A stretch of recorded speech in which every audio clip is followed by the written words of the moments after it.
your time to watch SBN, South Bengal News, news about truth. SBN এর পর্দায় আপনাদের স্বাগত। আপনাদের সঙ্গে রয়েছি আমি মন। পূর্ব রেলের আসানসোল ডিভিশন তাদের পরিত্যক্ত রেল আবাসন খালি করার নির্দেশ জারি করেছে অবৈধভাবে দখলকারীদের বিরুদ্ধে। এই ঘটনাকে কেন্দ্র করে উত্তেজনা সৃষ্টি হয়েছে উত্তর আসানসোল লোক কলোনিতে। কি পরিস্থিতি সেখানে দেখাবো আপনাদের। উত্তর আসানসোলের মহুয়াডাঙ্গাল 24 নম্বর ওয়ার্ড রেল কোয়ার্টারগুলো দিনের পর দিন অবৈধভাবে দখল করে রয়েছে সমাজের বেশ কয়েক শত প্রান্তিক মানুষ। এবার রেল তাদের এই জমিকে বা যে পরিত্যক্ত আবাসনগুলো রয়েছে সেগুলোকে পুনরুদ্ধার করার চেষ্টা করছে এবং বিজ্ঞপ্তি জারি করেছে। আর ঠিক এই কারণে উত্তেজনা সৃষ্টি হয়েছে।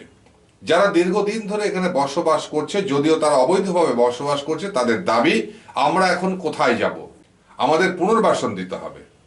আর পুনর্বাসন যদি না দেয় তাহলে আমরা শেষ রক্তবিন্দু দিয়ে এখানে লড়াই করব এবং দখল মুক্ত করতে আসলে তার প্রতিরোধ করে তুলব। এই প্রসঙ্গে একটা উত্তেজনা সৃষ্টি হয়েছে।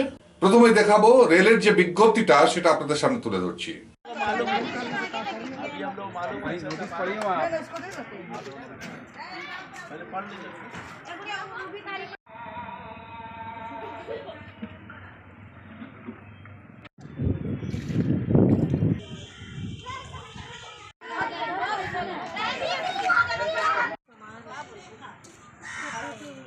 नोटिस हम लोगों को मिला है और यहाँ से कि खाली करिए, ये टूटेगा। इतना साल से हम लोग रह रहे हैं, बताइए हम लोग बाल बच्चे लेकर के कहाँ जाएंगे। এর পরবর্তী পর্যায়ে স্থানীয় মানুষজন কি বলছে সেখানে শোনাবো বেশ কয়েকটি প্রতিক্রিয়া। আসানসোল থেকে সুজিত বাল্মীকি রিपोर्ट, SBN। तरफ से नोटिस मिला है, रेल तरफ से नोटिस आया है। हम लोग को कहा जा रहा है ये 2 साल से कोरोना है, कोरोना का वजह से हम लोग को नोटिस दिया जा रहा है। बोलता है क्वार्टर खाली कर दो, डेट पर डेट देता है। अब हम लोग यहाँ 300 क्वार्टर है, 300 क्वार्टर में 10,000 आदमी है। बोलिए हम लोग कहाँ रोड पर चले जाएं? ये कोरोना में कोई घर नहीं देता है, कोरोना में बिजनेस नहीं चलता है, कोरोना में फेरी फकीरी नहीं होता। हम लोग रोज कमाने खाने वाला आदमी, हम लोग कहाँ सड़क पर चल जाए बाल बच्चे लेके? बार बार बोलते हैं आप लोग देते हैं तो आप लोग खाली करते हैं। जब हम लोग नोटिस दे के जाते हैं तो नोटिस बोलता है कि आप लोग को नोटिस मिला, पहले अगला इस बार आया तो बोला अगले बार वाला नोटिस आप लोग क्या आप लोग पढ़े नहीं? तो हम लोग उतना पढ़ा लिखा आदमी पहले दे के जाता है, हम लोग रख देते हैं। हम लोग रख देते हैं, जब फिर कोई बात होता है तो नोटिस वाला आदमी निकालते हैं, तो हम लोग को समझ में नहीं आता। इस बार जो नोटिस आया है तो इस बार हम लोग दादा तक गए हैं कि हम लोग इसके लिए कोई रास्ता निकालिए। 28 নম্বর ওয়ার্ডে তৃণমূল কংগ্রেস প্রার্থী হয়েছেন ইরশাদ আলম। তৃণমূল প্রার্থীর নির্বাচনী প্রচার এবং সাক্ষাৎকার উঠে এলো SBN এর ক্যামেরায়। 28 নম্বর ওয়ার্ডের যে প্রাক্তন অর্থাৎ বিদায় বোর্ডে যে কাউন্সিলর ছিলেন, তিনি বড় চেয়ারম্যান ছিলেন, তৃণমূল কংগ্রেসের হয়ে জিতেছিলেন গোলাম সরবর। তাকে প্রার্থী পদ দেয়নি তৃণমূল কংগ্রেস, ইরশাদ আলমকে প্রার্থী করা হয়েছে। তিনি ডোর টু ডোর প্রচার করছেন এবং এই প্রচারের পরবর্তী পর্যায়ে একটি সাক্ষাৎকার উঠে এলো। তিনি সরাসরি দোষারোপ করছেন নগর নিগম নয়, এলাকার সার্বিক যে ব্যর্থতা পৌর পরিষেবার উন্নয়নের, তার জন্য গোলাম সরবর দায়ী। কি বলেছেন তিনি শোনাবো আপনাদের। पाई तो कहीं कमी रह गई आपकी सरकार की। देखिए, नगर निगम में कॉरपोरेशन का ही बोर्ड था, लेकिन जिम्मेदारी हर वार्ड में वार्ड काउंसलर को दी गई थी। तो वार्ड काउंसलर इस काम को करने में नाकाम रहे, ना कि नगर निगम। सरकार तो आपकी थी, ये तो सवाल, जिम्मेदारी कौन लेगी? ये सवाल उनसे पूछना चाहिए था कि आप 10 साल रूलिंग पार्टी में होने के बावजूद भी वार्ड में काम नहीं करा पाए, तो क्यों काम नहीं करा पाए? ये सवाल तो उनसे पूछना चाहिए था। आपके पास आए हैं, सारी जवाब जानने के बाद सवाल उनसे भी करेंगे। आप मुझे बताइए कि लोग किस तरह का आपको रिस्पांस दे रहे हैं इस बार? बहुत पॉजिटिव रिस्पांस है, बहुत पॉजिटिव रिस्पांस। अभी सैलाब में लोगों के घरों में जो पानी घुसा था, लोग पूछ रहे हैं कि वार्ड काउंसलर कहाँ थे। और आज जब वो घर घर जा रहे हैं तो लोग उनसे सवाल कर रहे हैं कि जब हमारे घरों में पानी घुसा था तब आप लोग कहाँ थे, तब आप कहाँ थे, और आज आप वोट मांगने के लिए आ रहे हैं। बोल रहे हैं रेल पार में सबसे बड़ी समस्या है, बाढ़ आने पर हर घरों में हर साल पानी डूबता है। उससे निजात करने के लिए क्या आप लोग करेंगे? देखिए, इसके लिए चूँकि ये मामला इरिगेशन डिपार्टमेंट का है, एक मास्टर प्लान बनाने की सख्त ज़रूरत है। अभी आपने देखा होगा कि वार्ड नंबर 25 में इसी गरोई नदी के बगल में एक बैरिकेडिंग का काम किया गया है। तो उसी तर्ज पे ये काम तो वार्ड नंबर 28 में भी हो सकता था, ताकि नदी का पानी डायरेक्ट घर को हिट ना करके उस बैरिकेडिंग को हिट करता, ताकि घरों को नुकसान ना पहुँचे। रेल पार में जिस तरीका से अवैध निर्माण हो रहा है, नदी के ऊपर घर बन रहा है, आप अगर काउंसलर होंगे तो उस पर पाबंदी लगाएंगे? बिल्कुल। हर वो काम जो अवाम मुखालिफ है, हर वो काम जो सोसाइटी मुखालिफ है, हम लोग उसके खिलाफ में आवाज़ उठाएंगे। जीतने के बाद सभी अपने वोटर का सुविधा देखने लगते हैं और तब ये नुकसान भूल जाते हैं। देखिए, अगर वोटर का आप सुविधा देख रहे हैं तो आप लीडर हैं, अगर आप वोटर का सुविधा नहीं देख करके अपना सुविधा देख रहे हैं तो ये साजिश है, कॉन्स्पिरेसी है और ये मफाद परस्ती की सियासत है।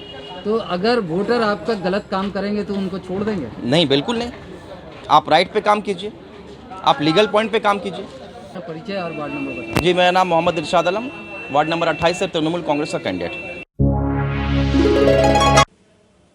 28 নম্বর ওয়ার্ডে তৃণমূল কংগ্রেস প্রার্থী ইরশাদ আলমের অভিযোগে তীব্র বিরোধিতা করেন প্রাক্তন কাউন্সিলর তথা বর্তমানে কংগ্রেস প্রার্থী গোলাম সরোবর। के प्रार्थी मोहम्मद इरशाद आलम, आप पे आरोप लगाए हैं कि 10 साल रहने के बाद भी इलाके में पानी की किल्लत है और बाढ़ के समय आपको देखा नहीं गया, इस पर क्या बोलेंगे? अगर किसी का नज़र कमज़ोर हो तो इसका इलाज तो उनको खुद कराने की ज़रूरत है। मैं बाढ़ के ज़माने में, बाढ़ के वक्त रहमानिया स्कूल में अपने लोगों के लिए नाश्ते खाने का अरेंजमेंट, जहाँ तक पानी के वजह कर दूसरे अपने वार्ड के किसी दूसरे इलाके में भले ही मैं नहीं जा सका हूँ, लेकिन जहाँ तक मुमकिन रहा, रहमानिया स्कूल हो, काजी नजरुल फ्री प्राइमरी स्कूल हो, कम्युनिटी हॉल हो, मदरसा दीनिया हो, हम लोगों का जो नया लाइब्रेरी बन रहा है वहाँ हो, इस सब इलाके में हम लोग तमाम सहूलत मुहैया किए हुए थे। हम लोग खुद मौजूद थे। यहाँ तक के शाम के वक्त ऑनरेबल मिनिस्टर जब आए थे तो हम लोगों ने उनको ले जाकर के दिखाया था कि हम लोगों ने ये अरेंजमेंट कर रखा है। और ये रेल पार में एक बड़ी किल्लत है पानी की आपके वार्ड में, इस पर भी आरोप लगाया कि 10 साल में आपने कुछ भी नहीं किया पानी के लिए लोगों का। जब से previous mayor board of administrator जब से हुआ, तब से ये पानी का किल्लत सिर्फ हमारे वार्ड में नहीं, बाकी आसपास के वार्ड में भी हुआ। लेकिन 5 साल जब तक मुसलसल वो मेयर रहे तब तक पानी का कोई किल्लत नहीं था।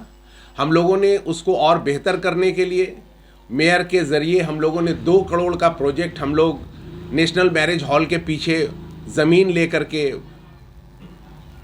करीब करीब ओपनिंग भी हुआ, काम शुरू भी हुआ, लेकिन साल भर से ये काम बंद है। ये तो जिम्मेदारी ऑनरेबल मिनिस्टर का है, बोर्ड ऑफ एडमिनिस्ट्रेटर का है कि वो देखें और जल्द से जल्द मुकम्मल करें। जब वो ओवर टैंक बन जाएगा तो मुझे यकीन है कि अपने इस पूरे इलाके में न सिर्फ 28 नंबर बल्कि आसपास के जो इलाका है तमाम इलाके में पानी की किल्लत दूर होगी। क्या ये राजनीति शिकार हो रहे हैं इस तरह का काम? अब ये मैं इल्ज़ाम किसी पे नहीं लगाना चाहता, बस ज़रूरत है तवज्जो देने का। तवज्जो दें, जल्द से जल्द मुकम्मल हो ताकि तमाम इलाके के लोगों को पानी के इस परेशानी से बचा जा सके।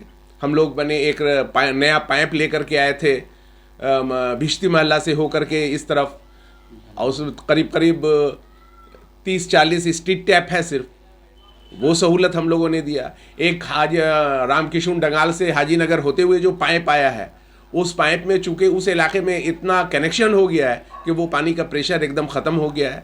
हम लोगों ने करीब करीब 2-3 साल से मुसलसल कोशिश में है कि वो पाइप टेंडर हो जाए और जल्द से जल्द वो काम हो। मेरे ख्याल से ये तीसरी बार टेंडर हुआ, लेकिन लोग ड्रॉप नहीं किए बोल करके ये देर हुआ, वरना ऐसी कोई बात नहीं। নির্দল প্রার্থীদের মিথ্যে মামলায় সমন জারি করছে পুলিশ। সংবাদ মাধ্যমের কাছে এই অভিযোগ জানায় আসানসোল উত্তর বিধানসভার 28 নম্বর ওয়ার্ডের নির্দল প্রার্থী। কি অভিযোগ উঠে এলো শোনাবো আপনাদের। একটা সমন জারি করা হয়েছে পুলিশের পক্ষ থেকে, কেন কি হয়েছে? দেখুন, আমি তো ক্যান্ডিডেট 26 নম্বর ওয়ার্ড থেকে আছি, ইন্ডিপেন্ডেন্ট ক্যান্ডিডেট। আর আমরা মানে ফুল ইউনিট বানিয়ে, নিজের ইউনিট বানিয়ে আমরা কাজ করছি। আর পাবলিকের কাছ থেকে আমাদের রেসপন্স খুব ভালো আছে, পাবলিক আমাদেরকে লাইক করছে, আমরা রেসের মধ্যে এগিয়ে যাচ্ছি। তাই আমাদের বিপক্ষ যে পার্টিরা আছে তারা হয়তো চায় না যে আমরা পাবলিকের কাজ করতে আসি বা আমরা পাবলিকের সাথে ওনাদের উন্নয়নে দাঁড়িয়ে থাকি। ওনারা সেটা চান বলে এই কাজটা করা হয়েছে, যেহেতু আমাদেরকে আমরা ডেমোলাইজ নিজেকে মনে করি, তা কিন্তু নয়। আমাদের মনোবল আর বেড়ে যাচ্ছে, আমরা নিজেকে আর জিনিস ভাবছি কি হ্যাঁ আমরা কাজ করতে পারি, বলে ওনারা হয়তো আমাদের পিছনে লাগছেন। आ रही हैं आप लोग को यहाँ पर? समस्या यही आ रही है कि प्रॉब्लम किया जा रहा है और दबाव दिया जा रहा है हर तरफ से, और कोशिश किया जा रहा है कैसे भी विड्रॉ कराया जाए, इन लोगों को बैठाया जाए। इस तरह का समस्या आ रहा है हम लोगों को। अब बहुत सारा प्रॉब्लम है, लेकिन हम लोग बैठने वाले नहीं है। हम लोग जब लड़ाई में उतर चुके हैं तो लड़ाई करके ही मानेंगे। পুলিশ কমন দিচ্ছে, কি বলবেন এই প্রসঙ্গে? দেখুন, বলার কিছু নেই, ঠিক আছে। বলা সেই কথাতে থাকে যেখানে কোনো ডেমোক্রেটিক মানে সিস্টেম থাকে, কোনো আইন থাকে, কোনো নিয়ম কানুন রুলস অ্যান্ড রেগুলেশনস থাকে। আমার যতদূর মনে হচ্ছে আসানসোল মিউনিসিপ্যাল কর্পোরেশন ইলেকশন, আগামী যে আসানসোল পৌর নিগম ইলেকশন হতে চলেছে, আমার মনে হচ্ছে এখানকার যে দল, আমি নাম নিয়ে বলছি না, তাদেরকে ভয় হয়ে গেছে যে এত লোকজন, এত জনগণ তাদের পাশে দাঁড়িয়ে গেছে, যারা অপোজিশন হয়ে কথা বলছে আর একজুট হয়ে একাত্রিতভাবে একটা পাওয়ার, একটা ইউনাইটেডলি ফাইট করছে, তার বিরুদ্ধে কথা বলছে। এই জন্যই আমার মনে হয় এরা এরকমের কাজ করছে। এবং এনাদের তো কি দোষ? কিছু দোষ নেই, জাস্ট ডেমোক্রেটিক কান্ট্রি আছে, ডেমোক্রেটিক রাইট আছে, আইন অনুযায়ী নিজের ইলেকশন ফাইট করছে। বাট এদেরকে মিথ্যা অভিযোগ করে, মিথ্যা কেস দিয়ে, মিথ্যা মানে ব্লেম লাগিয়ে 107-এর কেস, অন্যান্য আর যারা আছে তাদেরকে কেস দিয়ে, মানে এত ভয় কিসের? আপনি যখন বলেন যে বাড়িতে শুলে দিদির উন্নয়ন শুনতে পাই আর দরজা থেকে বেরোলে দাদার উন্নয়নটা দেখতে পাই, তো কোথায় দাদার উন্নয়ন আর কোথায় দিদির উন্নয়ন? এই তো সামনেই তো জাহাঙ্গীরি মাল্লা, গাড়ুই রিভার, RCH হসপিটাল। তার মানে এটাই, এরা অপোজিশনকে শেষ করে এখানে যা ইচ্ছে তাই করতে চাইছে। আসানসোল পৌর নিগম 29 নম্বর ওয়ার্ডে ভারতীয় জনতা পার্টির প্রার্থী হয়েছেন এলাকার তরুণ প্রজন্মের রাজনীতিবিদ তথা সমাজসেবী গৌরব গুপ্তা। নির্বাচনী প্রচার এবং সাক্ষাৎকার উঠে এলো SBN এর পর্দায়। আসানসোল পৌর নিগম 29 নম্বর ওয়ার্ডে ভারতীয় জনতা পার্টির প্রার্থী হয়েছেন তরুণ প্রজন্মের রাজনীতিবিদ সমাজসেবী গৌরব গুপ্তা। তিনি বাড়ি বাড়ি প্রচার করছেন পদ্মফুল চিহ্নে ভোট দেওয়ার জন্য। তিনি রেসপন্স পাচ্ছেন। ফলাফল কি হবে তার জন্য আমাদেরকে অপেক্ষা অবশ্যই করতে হবে 14ই ফেব্রুয়ারি। তবে তিনি প্রচারে সাড়া পাচ্ছেন। এই প্রসঙ্গে আমাদের প্রতিনিধি কথা বলেন ভারতীয় জনতা পার্টির প্রার্থী গৌরব গুপ্তার সাথে। কি বলেন তিনি শোনাবো। मलय राय रिपोर्ट SBN। देखिए, हम लोग तो संख्या कभी नहीं गिनने गए हैं, इस तरह से कभी हम लोग कोशिश नहीं किए हैं इलाके का ऐसा देखे हैं। हमारा वार्ड है 29 नंबर वार्ड, रेल पार में आता है। इसमें KT रोड, तरी मोहल्ला, कोरी मोहल्ला, न्यू बस्ती, धातका रोड, उसके अलावा डुमरैया मोहल्ला और चरवी मोहल्ला, बैरागी तालाब, सभी इलाका आता है हमारा। तो हम लोग कभी ऐसा नहीं देखने गए हैं कि इसमें कौन सा जाति का या कौन सा धर्म का कितना वोटर है। हमारा हमेशा कोशिश रहा है इलाका का लोग को, हम लोग इलाका का अपना यहीं बड़े हुए हैं छोटे से। कोई हाँ कौन है यहाँ पे ये हम बता सकते हैं। यहाँ मेरे चचा हैं, मेरे भाई हैं, मेरी चाची है, मेरी दादी है, मामी हैं, बहन हैं, ये हिसाब से हम देखे हैं। कभी हम वोटर्स के हिसाब से या किसी को मज़हब के हिसाब से हम कभी नहीं गिनने गए कि कौन कितने हैं। सभी मेरे अपने हैं और उन्हीं के पास हम जाते हैं वोट मांगने के लिए। डोर टू डोर कैंपेनिंग कर रहे हैं तो लोगों को किस तरीक़ा से ये मिल रहा है? लोगों का बहुत प्यार मिल रहा है, बहुत प्यार मिल रहा है।